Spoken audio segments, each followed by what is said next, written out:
उपासना एकमात्र उपास्य देव के सुख के लिए है। ये वृंदावन नित्य विहार प्रेम रस सच्ची मानिए, इसे आगम निगम पुराणों में नहीं पाया जा सकता। ये एकांतिक निज महल का रस देश है।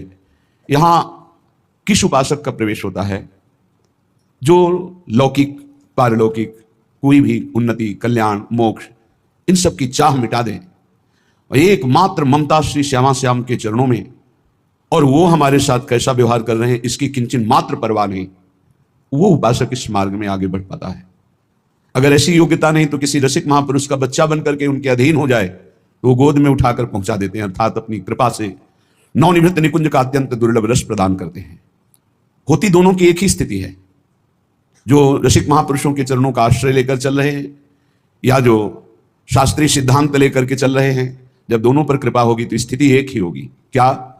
चाहे वो चिरकाल तक मुझे बांध रखें, काम क्रोध लोभ मोह मद मत्सर, मुझे इसकी कोई परवाह नहीं।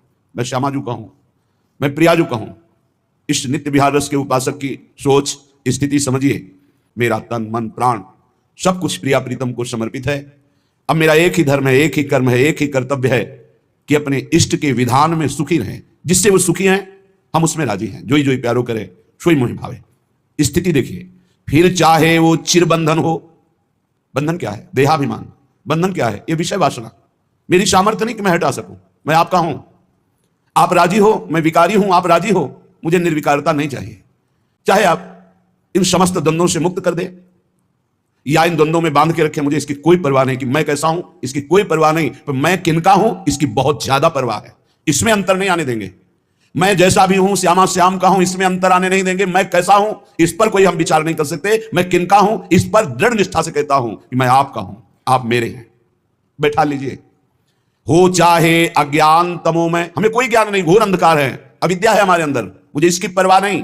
हो फिर भले ज्ञान अपरोक्ष, मैं दृष्टा हूं, मैं ब्रह्म हूं, मैं आत्मा हूं, मैं निर्विकार हूं, चाहे ऐसा बोध दे दो, चाहे मैं देहाभिमानी जीव विषयों में भ्रमण करने वाला हूं ऐसा बना दो, मुझे इसकी कोई परवाह नहीं।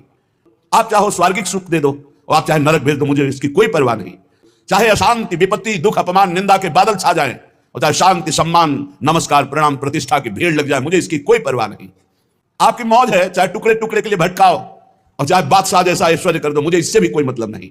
चाहे मुझे कर्मों में लगा दो या सर्व कर्म त्यागी सन्यासी बना दो। कैसी स्थिति होती है वृंदावन प्रियालाल के चरणारविंद की उपासना करने वाले उपासक की? अब क्या परवाह। श्री राधा माधव के चरणारविंद की यह निष्ठा जागृत होने पर ही उपासक उनकी कृपा का अवलोकन करता है। अपनी तरफ सोच खत्म कर दी जाए। अपनी सोच से काम नहीं चलेगा। अपनी सोच में प्रभु को बैठा ले। जैसी परिस्थिति तुम चिंता मत करो। जिसने आज तक प्रभु का आश्रय लिया, परिस्थितियों की बात नहीं कहता, स्थिति की बात कहता हूं। परिस्थितियां दुखद या सुखद होंगी, परिस्थितियां लगेंगी बंधन या मोक्ष की, लेकिन स्थिति होगी महाप्रेम की। विश्वास कर लीजिए।